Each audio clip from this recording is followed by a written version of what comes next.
ఎన్నికల వేడి, మరోవైపు ఇరాన్ యుద్ధంతో సతమతమవుతున్న ట్రంప్ మెడకు మరోసారి ఎప్స్టీన్ ఫైల్స్ ఉచ్చు చుట్టుకుంది. జెఫ్రీ ఎప్స్టీన్ కు ట్రంప్ కుటుంబానికి మధ్య ఉన్న సంబంధాలపై వస్తున్న కథనాలు ఇప్పుడు పెను దుమారం రేపుతున్నాయి. ముఖ్యంగా ఫస్ట్ లేడీ మెలానియా ట్రంప్ కు పరిచయం చేసింది ఎప్స్టీనేనన్న ఆరోపణలపై మెలానియా నిప్పులు చెరిగారు. నాపై జరుగుతున్నది ఒక వ్యవస్థీకృతమైన కుట్ర అంటూ ఆమె మండిపడ్డారు. ఇదే సమయంలో అమెరికా న్యాయశాఖ విడుదల చేసిన కొన్ని రహస్య పత్రాలు అధ్యక్షుణ్ణి ఇరకాటంలో పడేశాయి. ఒక మైనర్ బాలికపై ట్రంప్ లైంగిక దాడికి ప్రయత్నించారన్న FBI నివేదికలు ఇప్పుడు ప్రపంచ వ్యాప్తంగా చర్చనీయాంశమయ్యాయి.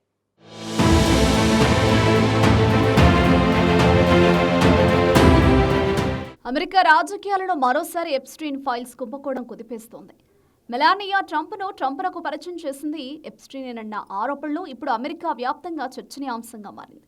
ఈ వివాదంపై ఫస్ట్ లేడీ మెలానియా ట్రంప్ తొలిసారి అత్యంత ఘాటుగా స్పందించారు. జెఫ్రీ ఎప్స్టీన్ కేసుతో సంబంధం ఉన్నట్లు వస్తున్న ఆరోపణలను మెలానియా తీవ్రంగా ఖండించారు. తనపై జరుగుతున్న ప్రచారం పూర్తిగా అసత్యమని, తన ప్రతిష్టను దెబ్బతీయాలనే ఉద్దేశంతో కొన్ని వర్గాలు కుట్రపూరితంగా ఈ ఆరోపణలు చేస్తున్నాయని ఆమె ఆగ్రహం వ్యక్తం చేశారు. ఎప్స్టీన్తో తనకు ఎలాంటి వ్యక్తిగత లేదా వృత్తిపరమైన సంబంధాలు లేవని స్పష్టం చేస్తూ అతను చేసిన నేరాల గురించి కూడా తనకు ఎప్పుడూ తెలియదని తేల్చి చెప్పారు. మెలానియా తన ప్రకటనలో కేవలం ఆరోపణలను ఖండించడం మాత్రమే కాకుండా ఈ తరహా ప్రచారం వెనుక ఉన్న ఉద్దేశాలపై కూడా ప్రశ్నలు లేవనెత్తారు. తనను ఎప్స్టీన్తో ముడిపెట్టే ప్రయత్నం చేస్తున్న వారు నైతిక విలువలు లేని వారు అని తీవ్రంగా విమర్శించారు. వ్యక్తిగత దూషణలు, అబద్ధపు కథనాలు ప్రజాస్వామ్యంలో ప్రమాదకరమని పేర్కొన్నారు. అయితే అదే సమయంలో ఎప్స్టీన్ నేరాల బాధితుల పట్ల తనకు పూర్తి సానుభూతి ఉందని తెలిపారు.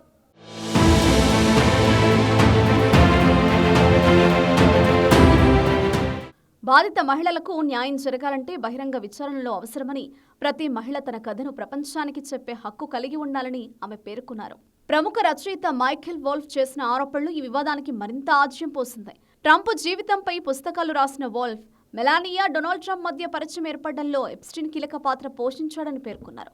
ఈ ఆరోపణలు వెలుగులోకి వచ్చినప్పటి నుంచి రాజకీయంగా పెద్ద చర్చ మొదలైంది. అయితే మెలానియా ఈ వాదనలను పూర్తిగా ఖండిస్తూ తాను ట్రంప్ను మొదటిసారి న్యూయార్క్లోని ఒక సామాజిక కార్యక్రమాల్లో కిట్కాట్ క్లబ్లో కలుసుకున్నట్లు ఇప్పటికే పలుమార్లు స్పష్టం చేశారు. ఇదే సమయంలో అమెరికా న్యాయశాఖ విడుదల చేసిన పత్రాలు సంచలనంగా మారాయి. ఇటీవల ఎప్స్టీన్ కేసుకు సంబంధించిన కొన్ని కీలక వివరాలను అమెరికా న్యాయశాఖ బహిర్గతం చేసింది. ఈ పత్రాల్లో ట్రంప్ పేరు ప్రస్తావనకు రావడం రాజకీయ వర్గాల్లో మరింత చర్చకు దారితీసింది. ఒక మహిళ చేసిన ఆరోపణలు ఇప్పుడు పెద్ద సంచలనంగా మారాయి. తాను మైనర్గా ఉన్నప్పుడు ఎప్స్టీన్ ద్వారా ట్రంప్నకు పరిచయం చేయబడ్డానని, ఆ సమయంలో ట్రంప్ తనపై లైంగిక దాడికి ప్రయత్నించాడని ఆ మహిళ తెలిపింది. ఎప్స్టీన్ తనను న్యూయార్క్కు తీసుకెళ్లి ట్రంప్నకు పరిచయం చేశాడని, ఆ సమయంలో జరిగిన ఘటనలో తాను ప్రతిఘటించి అతడిని గాయపరిచినట్లు ఆమె దర్యాప్తు అధికారులకు చెప్పినట్లు న్యాయశాఖ విడుదల చేసిన పత్రాల్లో ఉంది. ఈ విషయాలు FBI 2019లో నిర్వహించిన ఇంటర్వ్యూల ద్వారా వెలుగులోకి వచ్చినట్లు తెలుస్తోంది. అయితే ఈ ఆరోపణలను ట్రంప్ గతంలోనే ఖండించారు.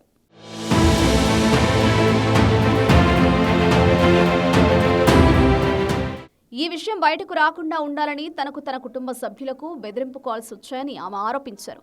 ఈ వ్యవహారం ఈ కేసు చుట్టూ ఉన్న అనుమానాలను మరింత పెంచుతోంది. దీంతో ఈ వ్యవహారం కేవలం వ్యక్తిగత ఆరోపణలకే పరిమితం కాకుండా ప్రభావవంతమైన వ్యక్తులు, అధికార వ్యవస్థల మధ్య ఉన్న సంబంధాలపై కూడా ప్రశ్నలు లేవనెత్తుతోంది. ఇప్పటికీ ఇరాన్ యుద్ధం, దేశీయ నిరసనలతో సతమతమవుతున్న ట్రంప్కు ఈ పాత కేసులో మళ్లీ బయటకు రావడం పెద్ద తలనొప్పిగా మారింది. ఒకవైపు రానున్న ఎన్నికల్లో మహిళా ఓటర్లను ఆకట్టుకోవాలని చూస్తున్న ట్రంప్కు ఈ లైంగిక వేధింపుల ఆరోపణలు పెద్ద అడ్డంకిగా మారవచ్చు. రిపబ్లికన్ పార్టీలో కూడా ఈ అంశంపై అంతర్గత చర్చలు మొదలయ్యాయి. ఎప్స్టీన్ మరణించినా ఆయన వెనకున్న రహస్యాలు మాత్రం అగ్రరాజ్యం వైట్ హౌస్ను వదలడం లేదు. మెలానియా తనపై వస్తున్న ఆరోపణలను తిప్పికొడుతున్నా న్యాయశాఖ విడుదల చేసిన పత్రాలు మాత్రం ట్రంప్ను ఇబ్బందులోకి నెడుతున్నాయి. మరి ఈ వివాదం ఎటు దారితీస్తుంది? అమెరికా ప్రజలు ఈ ఆరోపణలను ఎలా స్వీకరిస్తారు అన్నది వేచి చూడాలి. మెలానియా ట్రంప్ చేసిన ప్రకటన ఈ వివాదానికి తాత్కాలిక సమాధానం ఇచ్చినట్లే కనిపించినా ఎప్స్టీన్ నెట్వర్క్ ఎంతవరకు విస్తరించింది, ఆ కేసులో ఎవరెవరు నిజంగా ప్రమేయం ఉన్నారు, బాధితులకు పూర్తి న్యాయం ఎప్పుడు జరుగుతుంది అన్న ప్రశ్నలకు సమాధానం దొరకాల్సి ఉంది. ఈ నేపథ్యంలో రాబోయే రోజుల్లో బయటకు వచ్చే వివరాలు ఈ కేసు దిశను పూర్తిగా మార్చే అవకాశం ఉంది.